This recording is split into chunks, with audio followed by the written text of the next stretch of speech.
안녕하세요, 학신입니다. 인트로죠. 전자공시 사업 설명을 들어가 보도록 할게요. 인트로죠. 콘택트 렌즈 지금 비상장이 하나 있고 합쳐서 한 개인 기말까지 두 개인 회사 메디엔터를 요번에 신설해서 신규로 연결했고 인트로저로 표현한다. 콘택트 렌즈의 제조 판매를 목적으로 2000년 10월에 설립되었다. 중소기업에 해당된다.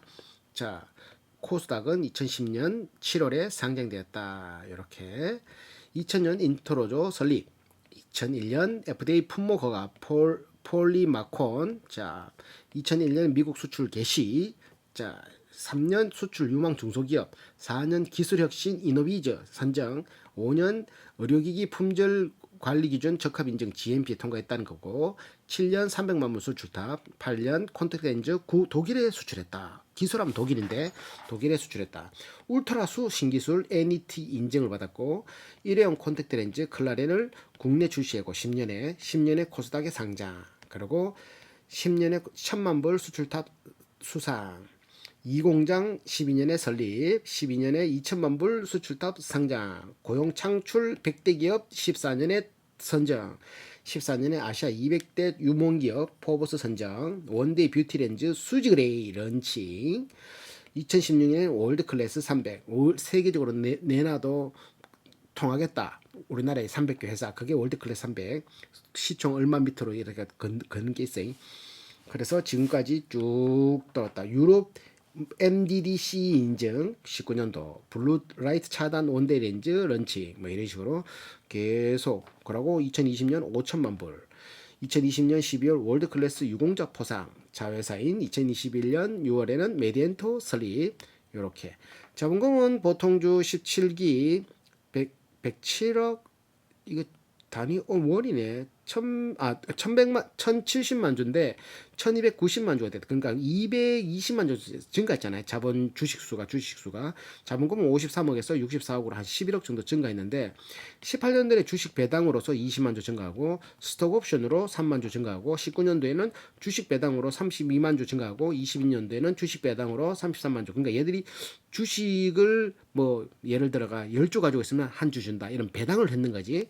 그래서 2021년에는 주식 배당으로 인한 보통주가 또 30만 주, 그리고 전환사채 전환권 행사로 보통주 95만 주가 발행으로 자본금이 증가했다. 그러니까 주식수가 불어난 게 스톡옵션 한 3만 주 있지만, 그거 주식 배당 20만 주, 주식 배당 30만 주, 주식 배당 30만 주 이러다가 또 보통주 또 주식 배당 또 30만 주 하다가 전환사채 90만 주 이렇게 해가지고 한 220만 주 정도가 불어났다. 그래서 지금은 주식수가 1290만 주. 그리고 감소한 건 72만 주. 자사주는 자기가 주식을 사가지고 있는, 현물로 가지고 있는 게 신탁 계약으로 해서 가지고 있는 게 20만 주. 이렇게 보면 된다.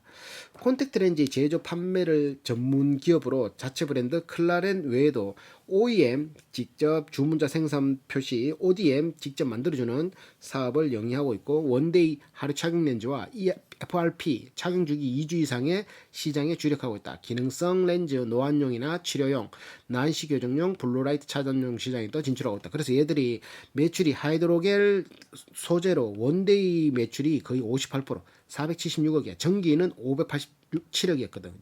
하이드로겔 FRP, 이렇게 FRP는 착용주기 2주 이상 되는 게 159억, 19%, 전기는 200억. 실리콘 하이드로겔은 요거는 이제 소프트 렌즈, 실리콘 하이드로겔 원데이는 103억, 13%, 실리콘 하이드로겔 FRP는 78억, 10% 정도 차지하고 전체 820억 매출을 올렸고, 전기는 1년치 이게 882억.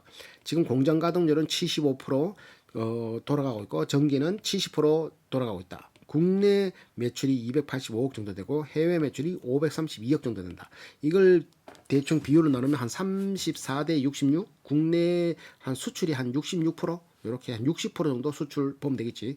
연구비는 42억을 썼고 전기는 29억을 썼는데, 요거를 820억 대비 42억 하니까 한 5.1% 정도 연구 개발비로 쓰고 있더라. 요게 이까지 다 같은 말로 다 적은 거야. 공장 가동률 얘기했고, 그리고 지금 건설 중인 자산 169억에 썼는데 197억이 뭐 돼가지고, 이건 패스, 매출 얘기했고, 그리고 비중 얘기했고, 자 수주량 얘기했고, 자 부채 비율은 자본 대비 지금 30.5%, 부채율이 30%란 말이지. 아주 빠방한 회사. 콘택트 렌즈에 있어서 소비자로부터 요구되는 습윤성, 물의 습한윤성, 습윤성을 뭐 어떻게 해야 돼? 습윤성, 습하게 이렇게 침투하는 그런 걸 해야 되나? 산소 투과성, 산소가 이제 투과되는 생체 친환성, 몸에 이제 뭐 트러블이 없는 원료의 특성 제고를 위해서 연구 원료 개발 활동과 생산 효율성 향상을 위한 공정 개선 등의 활동이 있다. 이렇게 인트로조 기술연구소 이렇게 있으면은 기술연구소 홍승권 부소장 윤경희 책임연구원 이름을 다 적어놨어요. 이건 좀 괜찮다 맞지? 선임연구원 이름 다 적어놨고 연구원 이름 다 적어놨고 연구보조원 이름 다 적어놨다. 도망가지 말라는 소리지. 자, 연구개발 활동은 원료 및 배합, 신원료 개발, 금형 개발, 디자인 연구 개발 등이 있다. 자, 연구개발비는 아까 말했던 42억 한 5% 정도를 쓰고 있다. 기타 참고 사항으로서 보면 시력 교정을 요하는 인구의 증가, 눈 나빠지는 거, 나도 나빠지고 주변에 안경 쓰는 사람 많아졌잖아요. 의료 분야의 세분화되는 양상에 따라 과거의 의료 서비스 산업의 일부분을 취급됐던 눈 건강 이런 시력 관리와 관련된 산업을 비전 케어 산업이라는 독립 분야로 인식하겠다. 눈 쪽의 사업이 비전 케어라고. 그래서 시력 교정용 렌즈 사업은 비전 케어 산업의 한 축으로 자리 잡고 있다. 콘택트 렌즈 사업은 비전 케어 산업이면서 광학 산업에 속하고 비전 케어 산업의 특징인 안정성, 광학 산업의 기술 집합적 특성을 모두 가지고 있다. 그러다 보니까 시장과 산업 자체의 고유한 특성이 있고 이런 것들이 굉장히 진입 강도가 굉장히 높다고 볼 수 있다. 왜? 기술력도 펴야 되고 그리고 안정성도 갖춰야 되니까 대충 만들어야 된다 안다는 거지. 의료기기 산업으로는 콘택트 렌즈가 의료기기이기도 하지만 눈과 관련된 제품이기 때문에 각 국가의 이제 인증도 받아야 돼, 통과해야 돼. 그러니까 국가의 안정성 기준을 통과. 보통 미국은 FDA, EU는 CE, 차이나는 CFDA, 브라질은 뭐 ANBISA, 뭐 ANBS, BISA 뭐 이런 것들 대륙별 주요 8개국 제품 인증 허가를 보유하고 있다. 그러면 얘들한테 팔 수도 있단 말이지. 콘택트 렌즈 제품은 개발에도 상당한 기간이 소요되고 개발한다 하더라도 임상 실험 통한 안정성 검증 역시 단기간 내에 이루어지기 힘들고 의약품의 관계 관청, 식품의약 안정처 이런 식으로 인허가를 득해야 출시가 가능하므로 기술적 면뿐 아니라 제도적인 면에서도 신규 업체에 대한 시장 장벽이 매우 어렵다. 콘택트 렌즈는 의료기기의 하나로 안정성이 최우선되고 의료기기로서는 안정성을 지닌 제품을 제조하기 위해서는 제품 디자인, 원료의 배합, 설비 등에 대한 장기간의 제조 경험 축적된 노하우가 있어야 하는 기술 집약적이며 동기술의 보유 여부가 경쟁력이 되는 산업이다. 그러니까 무작정 시작한다 되는 게 아니고 기술력이 있어야 되고 기술력을 또 인증받으려고 그러면 통과돼야 되고 뭐다 빡세다 이거지. 그리고 이거는 고부가가치 사업이다. 콘택트 렌즈 사업 조만한 그 재료가 얼마 든다 맞지? 콘택트 렌즈 사업은 변동 원가 특히 원재료 비중이 낮아. 요만한 거 만들면 되니까 원재료 비중이 낮지. 일정 생산 크리티컬 마스 이상에 도달되면 레버리지 효과로 이익 규모가 급증하는 고부가가치 산업이다. 그러니까 요거 뭐 예를 들면은 그거 프린트를 한다. 그거 뭐 인쇄를 한다. 최소 비용이 뭐 5천 장에 100원 치면은 5만 장 찍으면 100원 안 하잖아. 5만 장 찍을 때는 그냥 잉크만 좀 더 넣으면 되잖아. 계속 기계만 돌리면 되니까. 그런 말하는 거지. 일정 생산량이 넘어가면 그때부터는 돈이 너무 적게 들어간다 이거지. 자, 국내의 경우 7,300여 곳의 안경점이 있고 그런 메이저 4사의 경우 뭐 지속적인 광고 홍보를 통해 자체 브랜드 영업을 진행하고 있지만 장기간 거래를 통한 유대관계 없이 신규 업체에 대한 진입장 요구로 작용하고 있다. 그러니까 얘들도 20년도 됐으니까 국내에 7,300명 안경원이 7,300명이나 되나 안경집 많긴 많다. 산업의 성장성은 수년간 7, 8%의 성장을 보이고 콘택트 렌즈 시장 규모는 잠시 정체성을 보였으나 성장세를 이어갈 전망이다. 이게 라식 수술, 라섹 수술 이것도 많다라고 하지만 그래도 그 무서워가 네거티브 못하는 사람들은 그렇게 클 수밖에 없거든. 환경적인 영향에 의해서 난시 환자가 점차 증가하고 우리나라의 경우 350만 명의 50만 명의 난시 환자가 있음에도 난시용 콘택트 렌즈를 착용하는 난시 환자는 12만 명에 불과하다. 난시 환자에 대한 인식 제고, 콘택트 렌즈 제조 기술이 발달했다는 터링 렌즈 공급의 증가에 따라 콘택트 렌즈 산업도 성장할 것으로 보인다. 노안 환자도 증가하고 있는데 노안용 렌즈 멀티포컬인 다초점 렌즈란 말이겠지. 멀티포컬 다초점 렌즈의 수요가 증가할 때 안경도 다초점 렌즈 껴야 되는데 나 참. 메이저 기업에서도 멀티포컬 렌즈 공급을 시작했다. 얘들도 멀티포컬 만들기 시작하나니? 수년 내 노안용 멀티포컬 렌즈를 착용한 인구인 4, 50대가 1980년 이후 콘택트 렌즈 착용을 시작한 세대. 그러니까 우리 때가 4, 50대가 콘택트 렌즈를 처음 거의 뭐 초창기에 사용했던 세대다 보니까 세계 멀티포컬 렌즈 착용률이 6, 7%인데 반해 국내 뭐 노안 다초점 렌즈 착용률이 1, 2%에 불과한다는 점을 가지고 감안하면은 국내의 멀티포컬 렌즈 수요는 크게 증가할 거로 보인다. 왜? 우리는 렌즈 끼는데 큰 부담감이 없는 세대니까 그럴 거라 보인다 이 말이겠지. 그리고 당뇨 환자를 왜 적었냐면 이제는 당뇨병을 체크하는데 예전에 동은아한테 당뇨 그거 있었나? 그 당뇨를 이렇게 체크하는 데서 피를 내 가지고 혈당으로 하는 게 제일 신뢰성이 높고 이랬는데 이제는 땀으로써 하는 게 나왔긴 나왔어. 그래서 애플워치나 갤럭시 워치에서 이제 센서를 넣으면은 당뇨 그거를 할 수 있네 많이 감서 막 하다 했는데 이제 렌즈에다가 그 기능을 삽입시켜 버리면 렌즈는 항상 촉촉하니까 수분이 있어서 눈물 있고 그러니까 그 신뢰도가 굉장히 높아질 수 있는 거지. 그런 것들을 당뇨 환자라고 이렇게 했는 거지. 당뇨병은 2019년 보고서에서 4억 4천만 명, 45년까지 7억 명으로 증가할 것으로 전망하고 있고 18년 보고서에 따르면 우리나라에는 501만 명으로 집계되고 있다. 당뇨병은 뭐 계속 안고 가야 되는 거니까. 그래서 시장 선점을 위해서 구글 메이저 업체들이 적극적으로 기술 개발 중이기도 하고 이렇게 그 렌즈에 이제 당뇨 센서 이런 것들 붙여가지고 할 수 있는. 그러니까 세계 73조 당뇨 시장에 대한 목표로 활발히 연구 중이다. 이게 성공해보면 대박 터지는 거지. 착용 편의성과 안구 건조증과 같은 부작용 최소화를 위해 장점으로 인한 원데이 렌즈의 성장이 가장 두드러지는 전망이다. 그 렌즈 중에 하드 렌즈, 소프트 렌즈가 있다라면 미용 시장 렌즈에서는 미용 렌즈 시장은 이즈웨어가 패션의 한 부분의 자리 눈만 색깔이 바뀌어도 파란빛 아니면 이렇게 오드 아이 뭐 그런 거 있잖아 블루 아이 뭐 이런 것처럼 독자적인 제품에 대한 수요를 맞추기 시작한다. 미용 렌즈 시장이 급격히 성장. 중동의 뷰티 콘택트 렌즈 시장의 대부분을 점유하고 있는 쿠웨이트와 러시아, 인도네시아 등에 대한 OEM, ODM을 통한 간접적인 시장 점유율을 확대하고 있다. 이렇게 나오고 경기 변동은 기초 소비재 중에 하나이기 때문에 눈 나쁜데 무슨 경기하고 뭔 상관이고 뭐 이렇게 렌즈를 뭐 한 조금 뭐 차이 나기 전에 뭐 한 3일만 바꿨으면 한 5일 쓰고 6일 쓰고 그래가 바꿀 수는 있겠지. 그렇지만 생활하려고 하면 착용해야 되기 때문에 영향을 적게 받는 제품이다라고 볼 수 있다. 제품 라이프 사이클을 보면은 하드 렌즈는 한 2, 3년 쓰고 소프트 렌즈는 매일 착용 렌즈 같은 경우는 6개월에서 1년. 일회용 디스포세이블 렌즈의 경우 하루에서 일주일 정도 쓴다. 일주일도 쓰네. 자, 이렇게 렌즈 시장 규모는 19년 기준 9.7조에서 9.8조 정도로 추정하고 있고 2024년까지 11조 99억 달러 수준으로 성장할 것으로 전망. 매년 4, 5% 지속적으로 성장해 오고 있다. 국내 시장은 18년 공급가 기준으로 약 2,800억 정도를 추정하고 있는데 매년 5% 성장을 유지하고 있고 다국적 기업들이 시장의 80%를 선정하고 있다. 뭐 어디고 다국적 기업들의 렌즈 아큐아 뭐 이런 거 있잖아. 아큐아 렌즈 뭐 이런 거 그런 거 다국적 기업이 80%. 그러니까 80% 말고를 이런 이제 인터로조나 이런 데서 뭐 그 시장을 이렇게 침투해 가는 거니.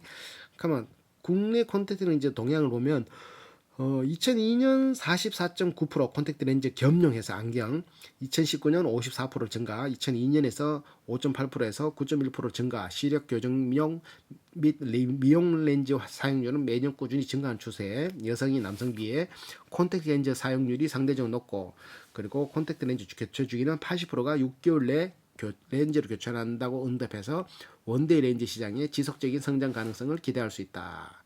세계 시장 콘택트 렌즈, 하드 렌즈 먼저 개발됐지만 1960년대 폴리헤마라는 하이드로겔을 이용한 소프트 렌즈가 개발된 이후 착용감, 적응 기간 등을 이유로 대부분 소프트 렌즈로 대체되었다. 착용 기간은 원데이 2주, 한 달 착용 등의 단기 착용 렌즈가 대세로 전체 시장의 80%를 차지하고 있는 걸 판단. 국내 같은 경우는 원데이 렌즈, 단기 착용 렌즈 매출 비중이 높아지는 것으로 파악되고 4대 메이저 기업이 시장 대부분을 80% 차지한다고 했잖아요.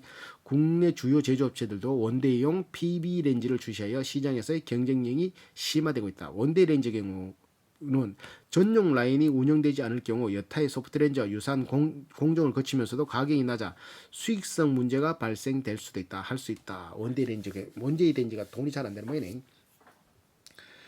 대량 생산을 위한 생산 설비를 갖추고 있어 주력 어디가 인터로저가 주력 제품 시장과 별도로 국내 OEM, ODM 시장에서도 유의미한 영향력을 행사하고 있다. 소프트렌즈는 1960년대 개발된 하이드로겔 주요 원재료였으나 산소 투과율이 낮고 이런 것들이 있어서 요즘은 산소 투과율을 보완하기 위한 실리콘 하이드로겔을 원료로 한 소프트렌즈가 등장해 비중을 확대하고 있다. 산소 투과율과 친수성 등 어느 요소가 더 중요한가 있다는 논란이 있는 상황이고 미주의 국가는 산소 투과성을 중시하고 미국, 캐나다 등 원데이 렌즈를 기준으로 할 경우 실리콘 하이드로겔 렌즈 처방률이 70%에 해당한다.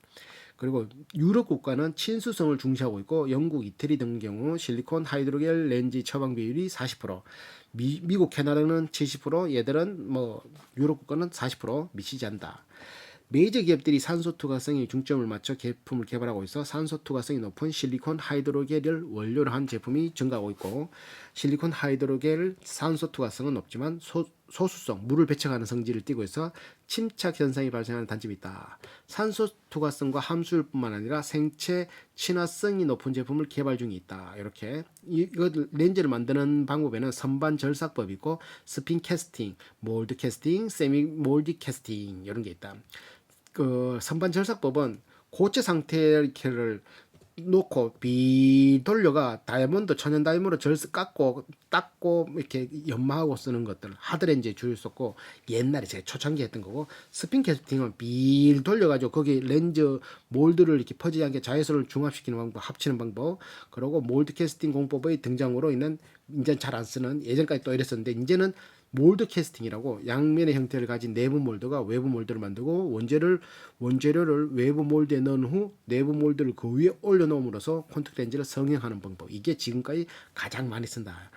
제조 공정별 장단점을 보면은 선반 절삭법 깎는 거 옛날 거, 스핀 캐스팅 중간 거, 몰드 캐스팅 지금 많이 쓰는데 요게 단점은 이렇게 생산량이 많다 보니까 재고 생각하지 하지 않고 막 만드는 게 단점으로 수율이 또 이제 중간 정도 나오고 이게 하여튼 다 좋은 거지. 줌 생산, 예측 생산도 할 수 있고 그 대신 많이 생산할 수 있는 콘택트 렌즈 선반 절삭법은 어느 기업이나 기술을 보유한 것으로 알고 있고 해외 메이저 기업들은 선반 절삭법 비롯해 4가지 방법을 모두 이용하고 있고 이 당사도 모든 걸 다 이용하고 있고 자 시장 점유율은 19년에서 2020년까지 25년 사이 6% 성장할 것으로 보이고 25년에는 140억 달러 예상 17년에는 806억 매출액 요거 지금 인트로죠 18년에는 794억 19년에는 926억 2020년에는 코로나인데 882억 요렇게 우상향 하다가 여기서 주춤하다가 19년에 우상향했다가 20년에 조금 꼬꾸라진 거지. 자, 근데 지금 802억이니까 지금 802억 매출 올린 걸로 알고 있거든. 나누기 3, 802 나누기 3은 267. 1000억 넘겠다. 올해는 1000억 넘겠다. 그럼 상승한 거네. 월드 클래스 300 과제로 콘택트 렌즈 착용만으로 당뇨화까지 단계했던 소파트 헬스 케어 콘택트 렌즈 원초 기술 확보와 콘택트 렌즈에서 약물을 서서히 방출하는 약물 방출용 스마트 콘택트 렌즈 기술을 개발 중이다. 이거는 언제 나올지 몰라. 자, 기술력은 콘택트 렌즈 완성도 제거를 위해서는 원료 배합, 콘택트 렌즈 디자인 기술, 디자인에 맞는 제품 제조를 위한 금형 제작 사출 기술, 뽑아내는 거 그리고 효율 기술, 생산을 위한 공정 및 기계 설계 기술이 필요하다. 지금까지 원료 배합, 디자인, 금형 제작, 사출, 공정 설계에 대한 노하우에 대한 폐쇄성이 높아. 왜 자기들 그거니까 기술이니까 각 회사가 자체 개발한 고유한 방식을 가지고 있고 이러한 폐쇄성이 신규 참여자의 진입에 큰 장벽을 작용하고 있다. 구성을 보면은 시력, 친수성, 산소 투과율의 정도에 따른 다양한 제품과 기능성 제품, 렌즈 등 제품군 구성으로 해서 산업에서의 경쟁력을 작용하고 있다. 제조 공정은 이제 세계적인 트렌드는 몰드 캐스팅 방법, 아까 전에 말했던 이렇게 만드는 거. 그리고 또 뭐 우리나라 같은 경우는 거의 뭐 안경점에서 이런 거는 살 수 있잖아. 거기서 거의 그 7,300 안경권에서 다 만드는 거고. 이 회사가 이제 다른 거 경쟁 우위 요소를 보면은 설립 후 끊임없는 기술 개발을 통해 콘택트 렌즈 제조를 위한 기본 기술 확보를 했고, 디자인에 대한 금형 제작 사출, 생산 설비, 기술적인 측면에서 세계적으로 올랐다. 그리고 원료 배합을 통한 친수성 렌즈 제조에서도 세계 트렌드를 선도할 만한 수준이라고 인터로저는 생각한다. 이렇게 할 거고, 소프트 렌즈는 뿐 아니라 치료용 렌즈, 노안용 멀티포컬 렌즈, 난시용 트록링 렌즈 등 기능성 렌즈 제조 기술까지 보유하고 있고, 동기능성 렌즈는 국내뿐 아니라 세계적으로도 보유한 제조 기술을 보유한 기업이 드물다. 이런 이렇게 노안용, 난시용, 뭐 이렇게 치료용, 뭐 이렇게 일반 소프트 이런 걸 다 가지고 있는 회사는 드물다.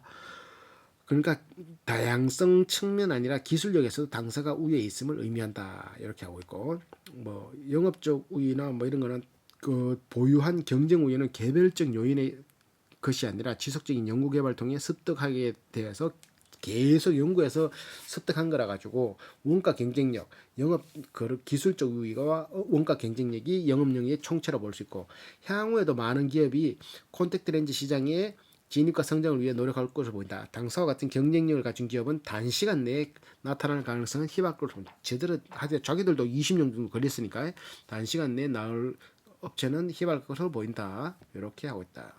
재무는 입으로.